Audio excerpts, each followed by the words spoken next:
బీజేపీపై రేవంత్ రెడ్డి చేసిన వ్యాఖ్యలను కేంద్ర మంత్రి కిషన్ రెడ్డి తిప్పికొట్టారు. బ్రిటిష్ వారసత్వాన్ని కాంగ్రెస్ కొనసాగిస్తోందన్నారు. ఇటలీకి చెందిన సోనియా గాంధీని దేశంపై రుద్దే ప్రయత్నం కాంగ్రెస్ చేసిందన్నారు. సోనియా దేశ ప్రధాని కాకుండా బీజేపీ అడ్డుకుందని, అందుకే రిమోట్ కంట్రోల్ ప్రధానిగా మన్మోహన్ సింగ్ ను చేశారని విమర్శించారు. బీజేపీని విమర్శించే నైతికత కాంగ్రెస్ పార్టీకి లేదన్నారు కిషన్ రెడ్డి. కాంగ్రెస్ పార్టీ బ్రిటిష్ వారసత్వాన్ని కొనసాగిస్తుంది. బ్రిటిష్ ప్రతినిధిగా ఇటలీకి చెందినటువంటి సోనియా గాంధీని దేశం మీద రుద్దేటువంటి ప్రయత్నం చేసింది.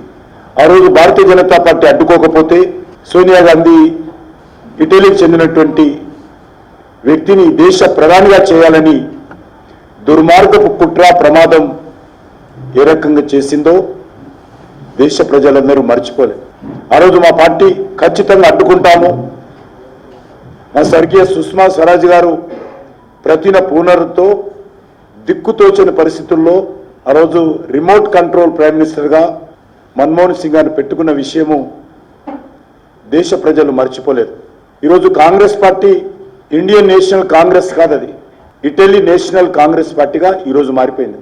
అలాంటి కాంగ్రెస్ పార్టీ ఈరోజు భారతీయ జనతా పార్టీని విమర్శించేటువంటి నైతిక హక్కు లేదు.